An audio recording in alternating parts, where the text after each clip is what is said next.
Hello my friends, my name is Rich and welcome to Greatest Rock and Metal.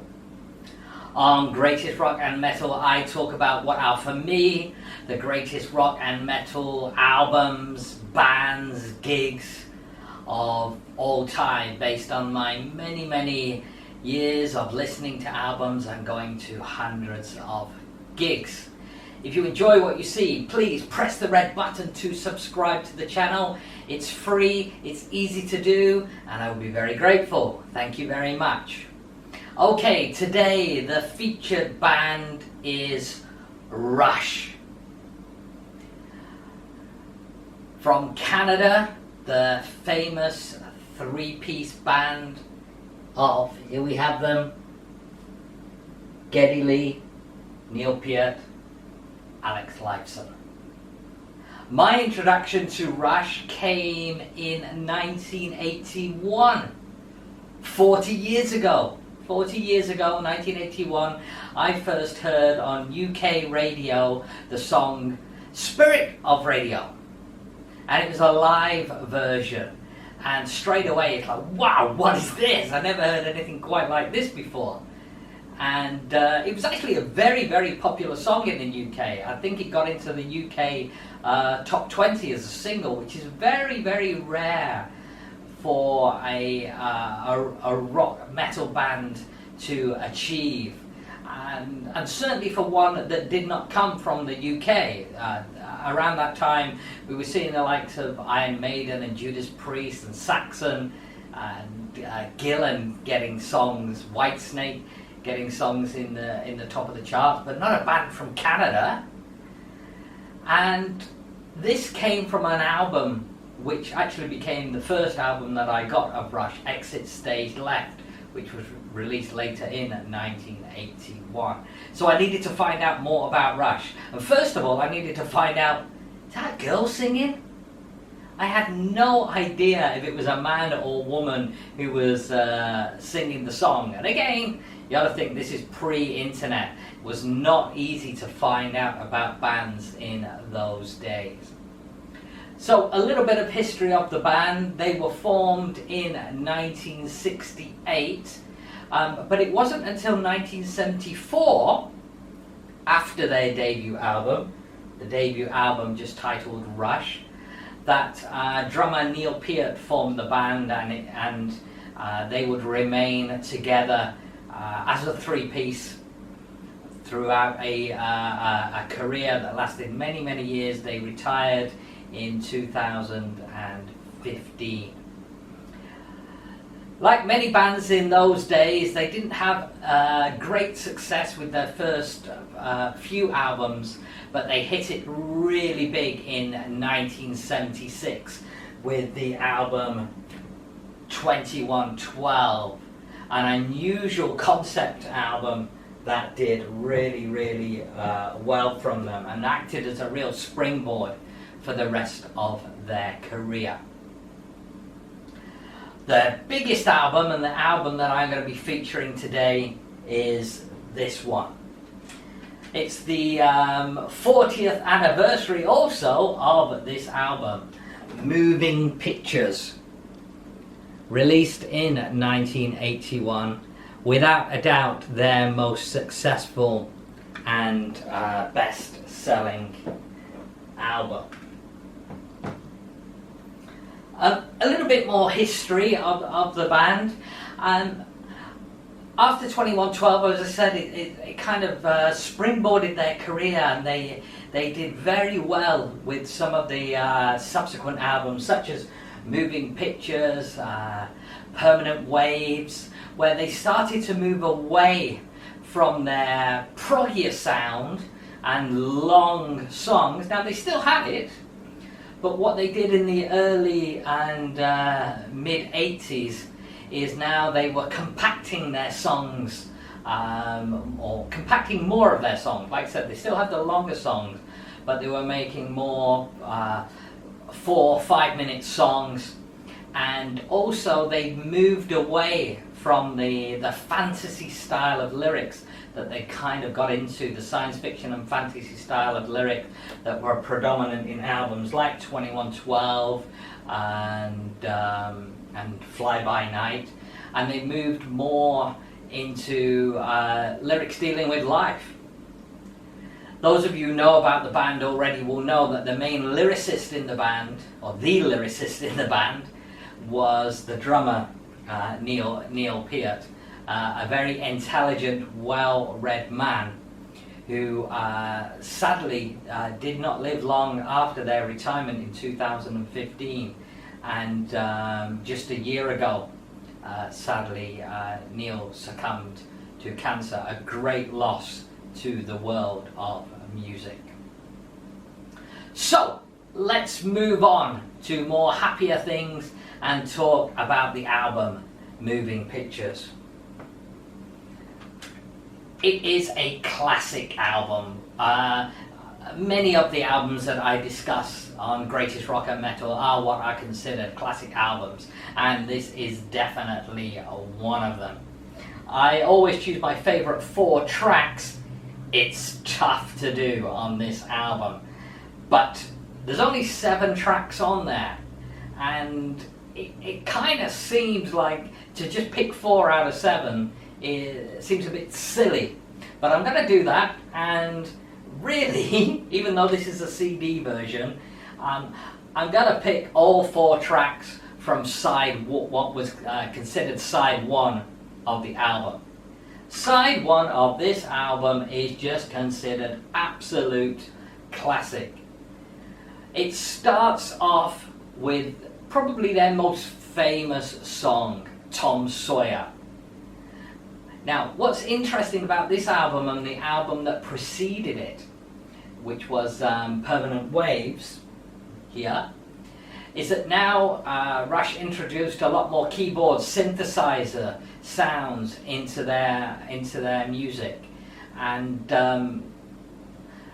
although the keyboards and the synthesizers kind of took over a little bit too much, in my opinion, in some of their mid to late 80s albums, here it's a great on Moving Pictures. They find the right balance of them to create just brilliant songs. And Tom Sawyer, the opening track, is no better example of that. Their most famous track, without any shadow of a doubt. And one thing I really like about this track is the lyrics. You know, now the lyrics are not based solely on the book Tom Sawyer, the famous book Tom Sawyer. It's actually more based on a poem that was written, and the poem was based around the Tom Sawyer story. But whatever, it's a song about a young man going out and following his own dreams and having his own adventures. A song of independence, and in my mind, a song of just going out there and living life to the best of your abilities. Great way to start the album. The next track, Red Barchetta.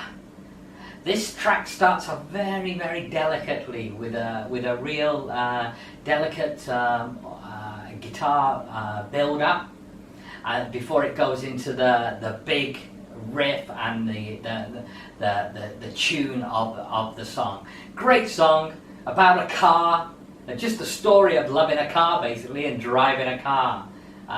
Very good song, very good song. The next track, Yyz. Phenomenal. Now this is an instrumental track, and normally I am not a big fan of instrumentals, but this is just brilliant.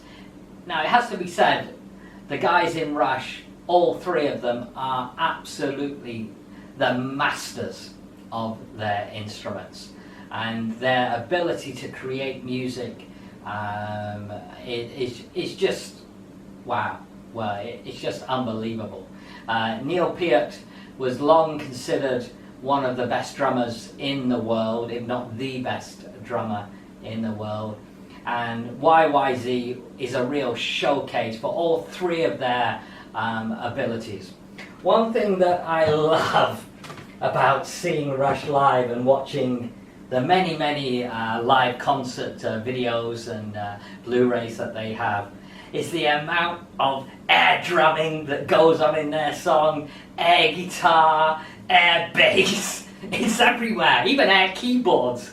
There's just something about a Rush gig where everyone has to air something. Now, you get that in a lot of rock and metal gigs, but I've never seen as much as I see at a Rush gig.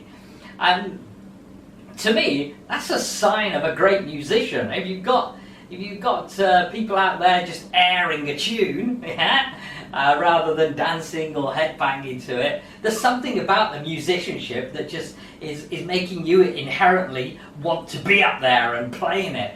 And the song Yyz certainly does that. And then the fourth track that I would choose, as I said, is all from what's considered side one of the album, the track that closes out side one of the album, a track called Limelight. Again, another brilliant riff and some great lyrics about the pitfalls of being famous, and one of the things that was interesting about their drummer Neil Peart is he was very much a recluse. He didn't really like dealing with other people, and especially not really with fans. He would never do any of the meet and greets with fans, and Limelight is a great insight into his thinking behind all of that. Now there's three other tracks on the album and they're equally brilliant. You've got Camera Eye, you've got Witch Hunt, which is almost, I'm going to say it's almost black metal. It's got it's one of the darkest songs I think that Rush has ever done. And then it closes out with the track Vital Signs, which was also released as a single at that time, but for me, Vital Signs, it's still a great song, but that for me is the weakest, and it's not weak, but it is the weakest song on the album, closes out the album, but this is not a weak album. It is a brilliant album. So there you have it. That's my short thoughts on Moving Pictures. Let's take a look now at Rock T-Shirts by the Sea.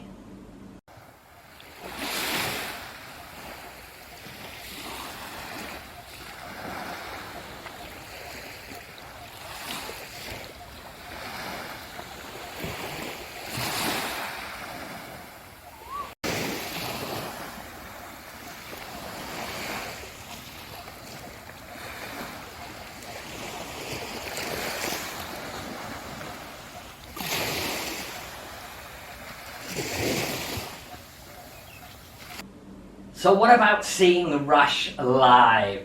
Well, I've seen them live a number of times, and the most apt time to talk about today is actually, sadly, the last time I will ever see Rush.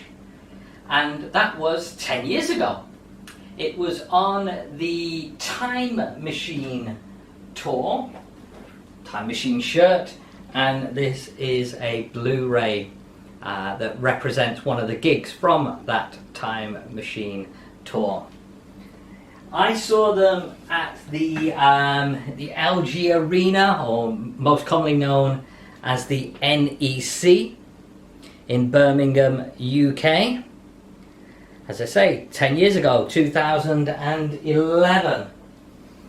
And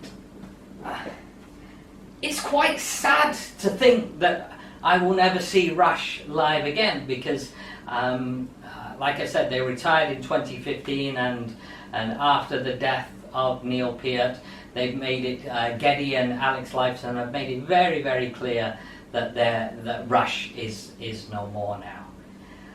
But what a memory, what a great send-off, personal send-off for me seeing Rush. Now, they did return to the UK after this tour to promote their Clockwork Angels album, but it had taken me a while to get into the Clockwork Angels album, and I knew that the gig was mainly going to be focusing on that. It had only been, I think, a couple of years since this gig, so I decided not to go to the Clockwork Angels tour.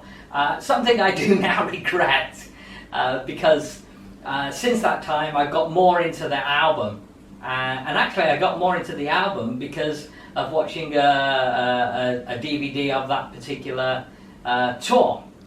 But anyway, this lives long in the memories because it was such a fantastic concert. Rush have done 19 studio albums in their career. 13 of the studio albums were represented in this mammoth set list. It really was an epic set list. Rush don't do support bands. It's just an evening with Rush, and you get 2 sets, and this is exactly what we got here. And what Time Machine was just basically going through their history, playing songs through their history, not in chronological order. For example, they started the set with Spirit of Radio, which is from 1981, and they finished the set with Working Man, which takes it right back to their early days. And in between there, we've got all sorts of different tracks from different albums. We've got things like Time Stands Still, really like that track. We had Stick It Out. I'm just picking out some of my favourite tracks here. What else? A little bit of 2112, of course. Caravan, which was taken from the Clockwork Angels album. That's another good track. And Subdivisions, yeah, Subdivision. Loads. I mean, there's 25 songs in this set list. But the highlight of the set list, and kind of the theme around which this tour was centered, or the secondary theme, because the main theme was the Time Machine, going through different songs from their history. The secondary theme was that they played the Moving Pictures album in full.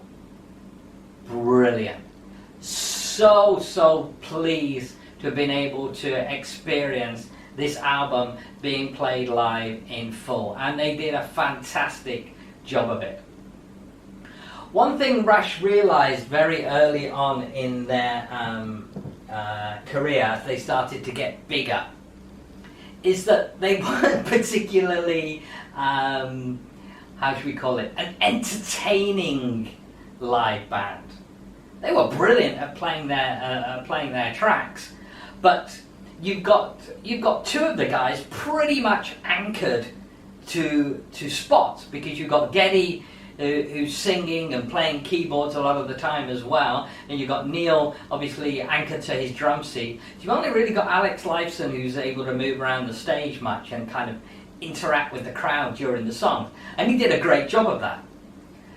So what Rush started to introduce a lot very early in their arena tours was great video clips to give the crowd something more to entertain them during their long shows, and a great light show as well. And what was interesting in some of their later tours, and Time Machine a great example of that, they even started to introduce pyro into their shows as well.